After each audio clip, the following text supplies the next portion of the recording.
His origin was a mystery. His skin was grayscale. His life was cut short. These are tales from Riftdale.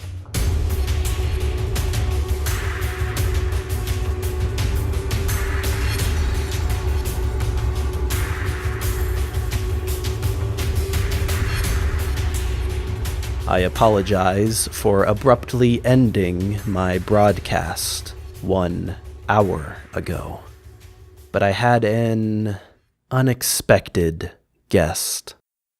But before I explain, I have a story to tell you. A story of a monster with nothing to lose, a young police officer willing to lose, and a man who's already lost everything. A little over 1 year ago, 2 men arrived in Riftdale. The Monochrome men. Recognizable by their distinct grayscale clothing and skin. The Monochrome men were police officers from Riftdale, but not here. Here was familiar, yet different. But the Monochrome men, 1 junior police officer and 1 senior police officer, had their records on file here. And so they made here their new home. Listeners, if you tuned into my previous broadcast 1 hour ago, then you are already familiar with one of the Monochrome men. The older of the 2. He is often referred to as the Chief, although he is not actually a police chief. His real name is...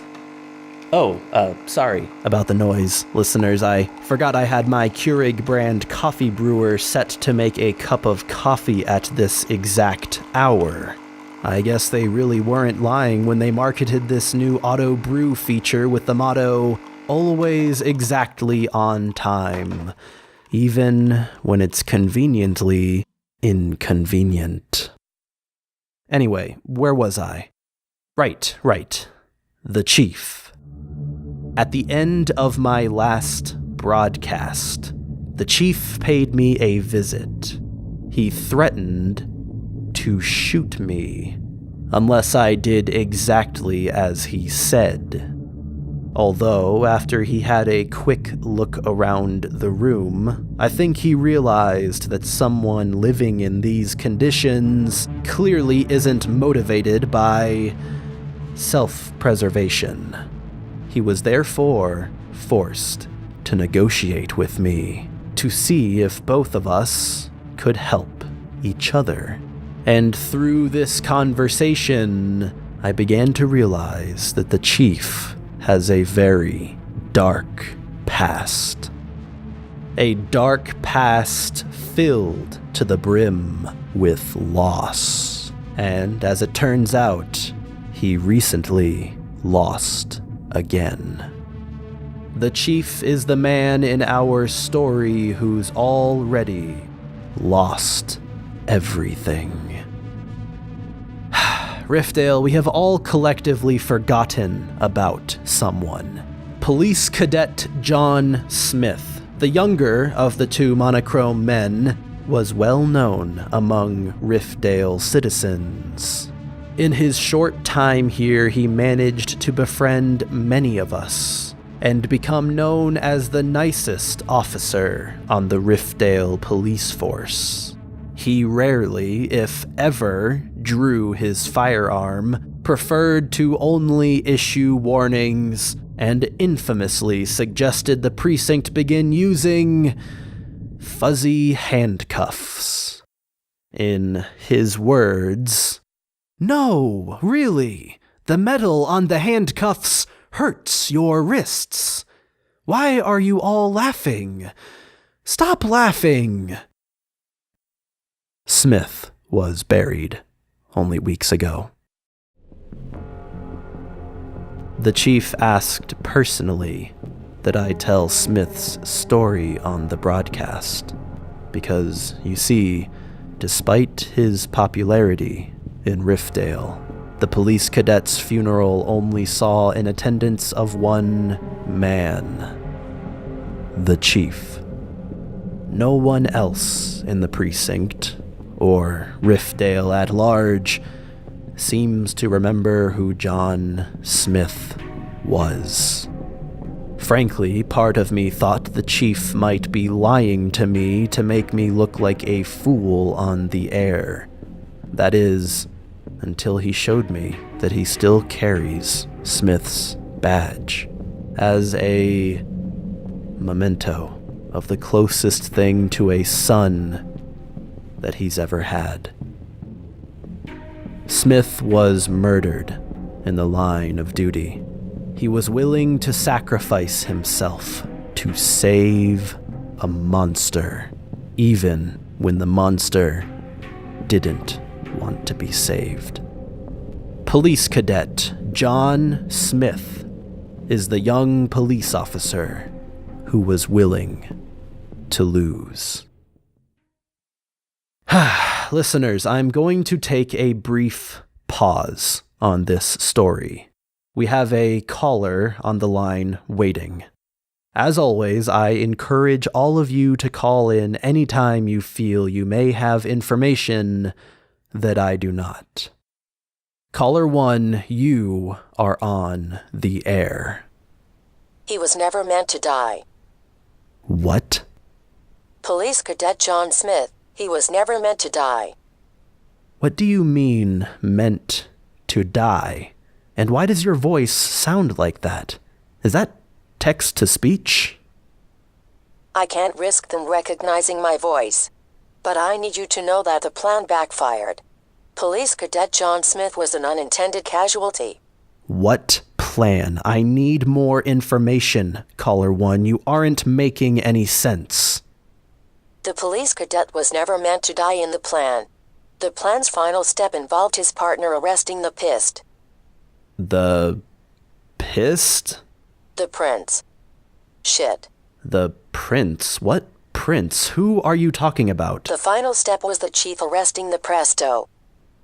I don't understand what's happening right now. Why can't I type today? The priest, the goddamned priest. The plan involved the asshole priest being apprehended by the chief. I apologize for swearing. The priest. I see, so you're saying there was a plan for that fateful night, the night the young police cadet was killed.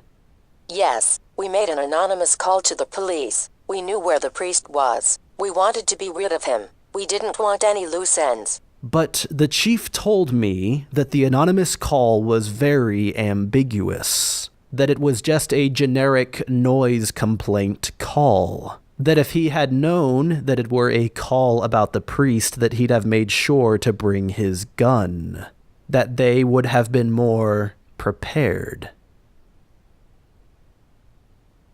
Caller 1, are you still there? Why was the call kept non-specific if the goal was to take down the priest? I don't know. He never told us. And who is he? Oculus. Oculus. Why is that name so foreign yet so familiar? Hello? Caller 1? They hung up. The priest. The priest. Listeners, the priest happens to be the final character in our story. The Monochrome men had been tracking someone down in the months leading up to the night that the younger of the two died. A man with few good morals and even fewer good hygiene practices. A man who will just as quickly con you verbally as rob you physically. This man is Christian. Rather, his name is Christian. I'm unsure of what religion he belongs to, if any. Although he does, however, wear a clergyman's shirt and use religion in some of his scams. Look, what I'm saying is, he's Christian, but he may not be Christian. Does that make sense? Christian, otherwise known as the Priest, is a skilled conman and experienced armed robber. His list of criminal charges range from several counts of fraud to an unfathomable number of murders in the second degree, non-premeditated and completely reckless. For these reasons, the Monochrome men had been hunting the priest down for months. However, according to the chief, other members of the precinct eventually began forgetting about the priest's case. Only the chief and the cadet reliably remembered, despite the absurd size of Christian's file. Eventually, the chief and the cadet found the priest by accident when responding to an anonymous call about a noise complaint. Unfortunately, assuming this was just a typical domestic disturbance, the chief accidentally forgot his gun on his desk at the police station. So, when the inevitable standoff occurred between the priest and the Monochrome men, Police Cadet John Smith could not bring himself to fire his gun, opting instead to attempt to reason with the priest in order to save his life. Instead, this decision cost Smith his. Christian the priest shot the only armed officer there, Smith the cadet, and then fled into the night. Christian the priest is the monster with nothing to lose. And so that brings us to today.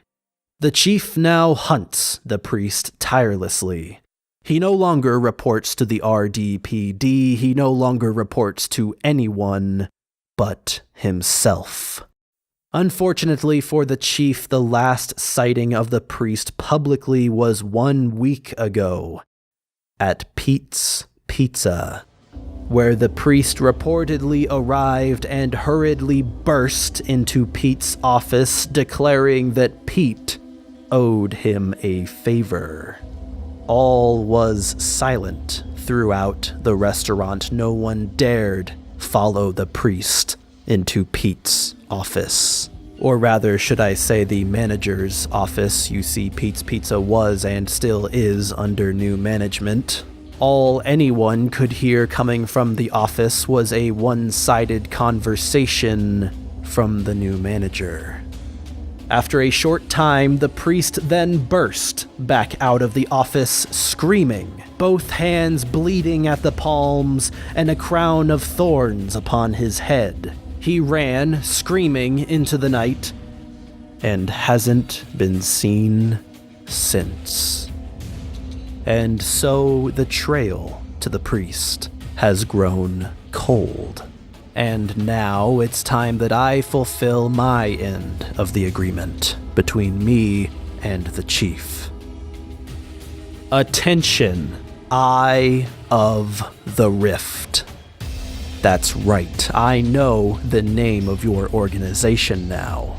And I also know, because of your threats, that you've been listening to this broadcast. Well, the chief wants to make a deal.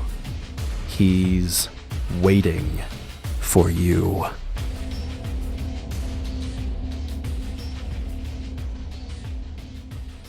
That's it, listeners. In exchange for all of this information, I told the chief that I would make that simple declaration on the air. You see, the chief interrogated one of the priest's friends earlier this evening. And now he's desperately following the one lead he has. That the priest was involved with the organization that I've been working to expose. The Eye of the Rift. Good luck, Monochrome man. You're going to need it. It looks like I have another caller waiting. Well, let's not waste any time. Hello, caller 2, you are on the air. Claire, oh my god, amazing episode, by the way. I was listening earlier, and you're, totally killing it with this writing. Stacy? How do you always happen to be my second caller? Also, for the last time, this is a non-scripted, non-fiction broadcast. Whatever. Look, I need your help, okay? You said you can see all of Riftdale, right? Do you see Becky anywhere? I can't find her, and it's starting to, really freak me out. Becky. Isn't that the girl that you're always with? The quiet one? Yas, bitch, the hot one. She's my girlfriend. Oh, she's your girlfriend. In hindsight, I probably should have figured that out sooner. Why did you think we were always together? I figured she was your closest friend. You do seem to have a lot of female friends. Yeah, but I don't kiss them. Oh my god, did you really not know? I thought she was a really close friend? Yikes, Claire. For a smart guy, you're a really stupid bitch. Oh, come on. I have much more important things to worry about, okay? I thought I was oblivious, but damn. I even told you we were on a date night. Oh my god, don't tell me you thought friends go on dates together. I haven't had many friendships, okay? There, I said it. Bitch, how do you somehow keep making this more pathetic? All right, I'm gonna hang up on you. No, wait. I'm sorry. That's just stupidly sad. Me, Becky, and the other girls have got to take you out for fraps sometime. Anyway, yeah, Becky, have you seen her? We were heading back home from our date night, but I lost her in the crowd in the subway. And now either she's totally ghosting me or her phone is dead. No, I'm not seeing her in any of my feeds in downtown Riftdale. I'll be sure to let you know if I find her, Stacy. However, right now I need to go because it looks like I have a third caller. That's unusual. Normally, I'm lucky to get 2. Thanks, bitch. Love you. Goodbye, Stacy. And caller 3, you are on the air. Agent Clairvoyance. End the broadcast. It is time we had a chat. Listeners, I'm going to end this broadcast now. Never forget, Riftdale, never forget.